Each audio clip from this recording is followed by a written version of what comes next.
Welcome to AI Briefing. The content of the briefing includes China, US agree on AI risks, but can they see past military tech rivalry? AstraZeneca, AI biologics firm AstraZeneca tie up on cancer drug FT. Who's responsible if artificial intelligence goes wrong in hospitals and other big questions about AI in healthcare, answered. Kiss say farewell to live touring, become first US band to go virtual and become digital avatars. Top US general still waiting to hear from China on military ties. China, US agree on AI risks, but can they see past military tech rivalry? South China Morning Post. China and the US have agreed to work together on regulating the military application of artificial intelligence, AI. However, there are still differences between the two countries and it is unclear whether they will be able to go beyond what has already been agreed at the international level. The use of AI in warfare raises concerns about civilian impact and ethical issues. There are fears that AI could be used to identify targets, launch cyber attacks, and spread disinformation. Both China and the US have endorsed the view that humans should remain in control of AI systems, but there is disagreement over the specific language used to describe this control. International agreements on the use of AI in the military rarely come with concrete mechanisms for regulation. The lack of a common definition of lethal autonomous weapon systems, laws, has hindered efforts to regulate or ban them. China and the US have been holding back-channel meetings on AI and there may be potential for a joint statement on the importance of human control in nuclear decision-making. AstraZeneca, AI biologics firm AstraZeneca tie up on cancer drug FT. Yahoo! Pharmaceutical company AstraZeneca has signed a deal worth up to $247 million with biotech firm AstraZeneca to develop an artificial intelligence (AI) designed antibody to fight cancer. The collaboration aims to use AstraZeneca's AI to analyze proteins at scale with a view to developing an oncology therapy. Under the deal, AstraZeneca will receive an upfront fee, funding for research and development, milestone payments and royalties on sales of any product. The two companies have not yet commented on the deal. Who's responsible if artificial intelligence goes wrong in hospitals and other big questions about AI in healthcare, answered. ABC. Consumers are generally accepting of artificial intelligence, AI, in healthcare, but their acceptance is conditional, according to a report in The Conversation. Consumers want to know if AI works, who is responsible if it makes mistakes and how it will affect healthcare. They are also concerned AI will dehumanize healthcare and de-skill healthcare workers. The article calls for high-quality engagement with consumers and communities to shape the use of AI in healthcare. Top U.S. general still waiting to hear from China on military ties. Bloomberg.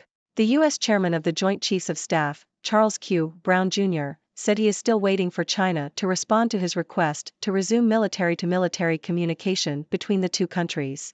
Brown believes that dialogue is essential to prevent miscalculations between adversaries. Although President Joe Biden and his Chinese counterpart Xi Jinping promised to restore military communications in November, Brown has not yet heard directly from his Chinese counterpart. Brown also stated that the U.S. still has an edge over China in terms of cyber capabilities and artificial intelligence. Regarding attacks on U.S. forces by Iran-backed militias in Iraq and Syria, Brown said that the U.S. is focused on responding to these attacks without sparking a broader regional conflict. He also added that the U.S. is working to shape the outcome of the war in Ukraine by providing aid to Kyiv, but emphasized that a diplomatic solution is necessary to end military conflicts. Meet 5 Hong Kongers blazing a Middle East trail in areas from jewels to energy. South China Morning Post. Hong Kong entrepreneurs are heading to the Middle East to take advantage of the region's growing opportunities. The Gulf states are seeking to diversify their economies and reduce their reliance on oil and gas, creating new business prospects for Hong Kong-based companies. However, entrepreneurs in the region also face challenges such as cultural differences and unique ways of doing business. Despite this, many remain positive about the region's prospects, although they would like more government support on the ground to help navigate the challenges. The Hong Kong Middle East Business Chamber has been set up to bridge the cultural and knowledge gap between the two regions. The chamber has signed a memorandum of understanding with the Dubai Multi-Commodities Center to strengthen exchanges between the two areas. Hong Kong architect James Law has made a name for himself in the Middle East after designing a 26-story building in Dubai called the Pad. His firm, Cybertecture, is now working on projects in Riyadh and Neom, Saudi Arabia, and is focusing on creating sustainable, decentralized urban communities. U.S. Commerce Chief warns against China threat. South China Morning Post. U.S. Commerce Secretary Gina Raimondo has called for measures to prevent China from obtaining semiconductors and cutting-edge technologies vital to national security. Speaking at a national defense forum, Raimondo warned that China posed the biggest threat to the U.S. and stressed that China is not a friend. In October, Raimondo announced restrictions on the export of advanced chips to China, including those used in artificial intelligence development, to prevent their use for military purposes. Raimondo called for increased funding for her department to effectively carry out its mission and protect American interests. Raimondo says commerce needs more money to halt China chip drive. Bloomberg. U.S. Commerce Secretary Gina Raimondo has called for increased funding from Congress to prevent China from gaining access to advanced semiconductor technology. Raimondo argued that the U.S. must deny China access to cutting-edge chips, stating that the Commerce Department's Bureau of Industry and Security requires more resources to effectively manage export controls. Raimondo also emphasized the need for American companies to adapt to national security priorities, including export controls on semiconductors. She criticized NVIDIA for designing chips specifically for the Chinese market after the U.S. imposed initial restrictions in October 2022. The Commerce Department has since updated these restrictions to target NVIDIA's made-for-China chips. Raimondo stressed the importance of being eyes wide open about the threat posed by China and called for action to counter it. The category of domestic animals, Aboriginal people named Hitler, Stalin and Bing Crosby. ABC. The legacy of Australia's dark past is still being felt today as many Aboriginal people continue to carry names given to them by white pastoralists who ran cattle stations. These names include those of famous figures such as Hitler, Stalin, and Mussolini, as well as objects and animals. Aboriginal people were stripped of basic rights and denied the right to name their own children. The naming practices are seen as disrespectful and a reflection of the power imbalance that existed at the time. While some people have come to embrace their white fella names, the practice raises questions about the use of slavery in Australia, with some researchers arguing that the treatment of people on cattle stations constituted a type of slavery or indentured labor. The legacy of this time is still being felt today, with many Aboriginal people feeling the impact of the past and living in two different worlds. Medical AI tools can make dangerous mistakes. Can the government help prevent them? Wall Street Journal. Federal regulators are proposing a new labeling system for AI healthcare apps designed to make it easier for clinicians to spot the pitfalls and shortcomings of these tools. The Biden administration has proposed that these apps come with a nutrition label that discloses how the app was trained, how it performs, how it should be used and how it shouldn't. Healthcare and technology companies are pushing back on it, saying the rule could compromise proprietary information and hurt competition, in a sign of how difficult it is for the government to police rapidly evolving AI systems.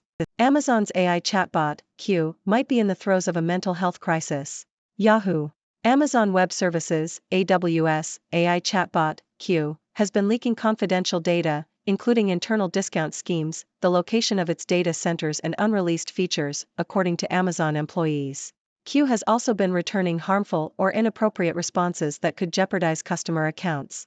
The bot has also been described as experiencing severe hallucinations in which it provides incorrect information.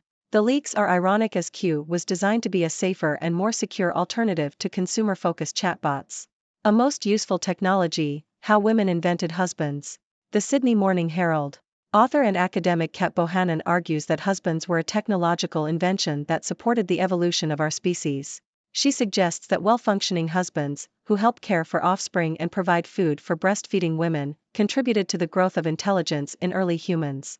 Bohannon also discusses the role of husbands in family structures, highlighting the importance of their contribution in raising children and the benefits of having invested men in the workforce. She suggests that husbands were invented by early humans in a similar way to how they tamed wild animals, and that they were a useful technology with a clear use case. However, Bohannon also acknowledges that husbands can be buggy and prone to misuse, and raises the issue of patriarchal systems and the social policing of women. She concludes that husbands are still a valuable technology, but that the patriarchal system needs to be dismantled in order to fully benefit from their contribution. OpenAI, drama or farce? Let's not be quick to believe the tech do-gooders. The Toronto Star. The recent controversy at OpenAI highlights the underlying dilemma faced by tech companies. Should they prioritize profit or the betterment of humanity? The history of tech companies, such as Google and Facebook, suggests that profit is often the ultimate goal, despite the initial promises of social service. In a capitalist economy, companies are driven to maximize profits, and this is unlikely to change. However, it is up to governments, intellectuals and academics to define rules that prevent business practices that harm society, and to hold tech companies accountable for their actions. National security studies are going mainstream. Will it breed a new Chinese elite? South China Morning Post. China is expanding its focus on national security by establishing national security studies departments in universities across the country. This move reflects China's long-term strategy to improve knowledge and talent in the national security field amid increasing geopolitical tensions with the US-led West. The goal is to develop a new class of security personnel and create an apparatus to support them, which will fundamentally refocus the mindset and approach to governance by Chinese officials. The education sector is being used to extend the overall influence of the security drive and raise national security awareness among the general public. However, some experts argue that the establishment of the new discipline reflects the insecurity of the Communist Party and its perceived external threats rather than an actual danger to China's national security. The National Security Studies departments at Chinese universities cover various aspects of security, including political, territorial, military, economic, cultural, cybersecurity, and financial security. Each department is designed to leverage the traditional strengths of the university and focus on security matters relevant to its region. However, there are concerns that the broad concept of comprehensive national security could result in a securitized view of China's relationship with the world and hinder its domestic development and international cooperation. China's push for national security education reflects its desire to ensure its survival amid elevated geopolitical tensions. By establishing national security studies departments in universities, China aims to develop a new class of security personnel and create an apparatus to support them. However, there are concerns about the potential implications of this shift, including a securitized view of China's relationship with the world and a focus on self-reliance that could hinder its domestic development and international cooperation. Teen girls are being victimized by deepfake nudes. One family is pushing for more protections. Associated Press. Deepfake material that primarily targets women and children is proliferating online at an unprecedented rate, according to independent researcher Genevieve O. More than 143,000 new deepfake videos were posted online this year, surpassing the total number of deepfakes from previous years combined. In response, some affected families are urging lawmakers to implement greater safeguards for victims whose images are manipulated. Advocates and legal experts are also calling for federal regulation to provide more uniform protections across the U.S. Several states have already passed their own legislation, but these vary in scope. Some states, such as California and Illinois, have given victims the right to sue perpetrators, while others have criminalized non-consensual deepfake pornography. New Jersey is considering a bill to ban deepfake porn and impose penalties on those who spread it. A federal law could provide consistent protections nationwide and penalize companies that profit from apps and products that facilitate the creation of deepfakes.